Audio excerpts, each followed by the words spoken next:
Magandang umaga. Narito na ang pinakahuli sa lagay na ating panahon ngayong araw ng Martes, July 21, 2026. Narito ang ating latest satellite image kung saan yung minomonitor nga nating cloud clusters noong mga nakaraang araw ay kagabi ng alas 8 ay naging isa na ngang low pressure area. Kanina alas 3 na madaling araw, ito ay huling namataan sa layong 1,630 kilometers east ng southeastern Luzon. Itong low pressure area na ito ay katamtaman ng tsansa na maging isang ganap na bagyo. Ibig sabihin, in the next 24 hours, bababa ang tsansa na maging bagyo, pero beyond 24 hours, increasing na yung kanyang chances. Sa ngayon naman ay nakikita natin na posible itong pumasok ng ating Philippine Area of Responsibility ngayong hapon o hindi kaya bukas ng umaga. Nakita nga rin natin na once na pumasok ito at unti-unting lumapit sa ating bansa ay posibleng magdala ito ng mapag-ulan sa malaking bahagi ng ating bansa. So ito ding low pressure area na ito ay nasa loob na ng ating Tropical Cyclone Advisory Domain. So once or kung mabuo ito habang nasa Tropical Cyclone Advisory Domain, maglalabas tayo ng Tropical Cyclone Advisory. Or kapag ito ay pumasok sa ating Philippine Area of Responsibility at ito ay naging ganap na bagyo, sa lugar nga na yon, maglalabas tayo ng Tropical Cyclone Bulletin. Kaya patuloy pa nga rin tayo mag-antabay sa mga ilalabas na update ng Pag-asa.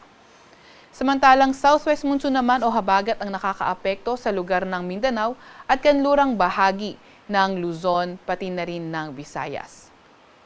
Para naman sa lagay ng panahon ngayong araw, simulan natin sa May Luzon.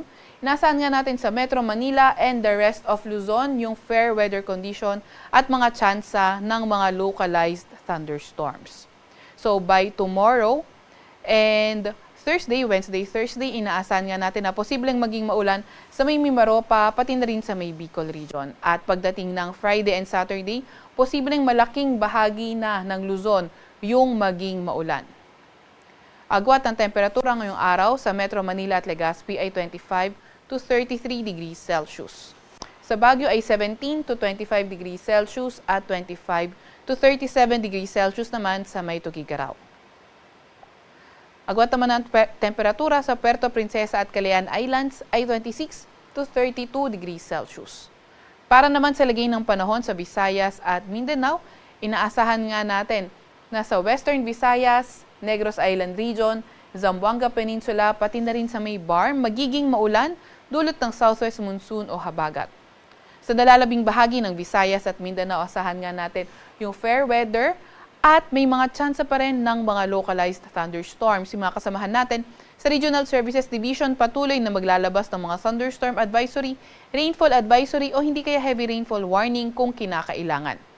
Inaasahan nga natin na by tomorrow, Wednesday until Thursday, posibleng maging maulan sa may Visayas at Mindanao. Pagdating ng Friday, inaasahan nga natin na posibleng maging maulan sa may Visayas at kanlurang bahagi ng Mindanao at pagdating ng Sabado sa may kanlurang bahagi ng Visayas. Since that is a 5-day weather outlook, may chance na ito ay magbago, kaya muli mag-antabay sa mga ilalabas na update ng Pag-asa.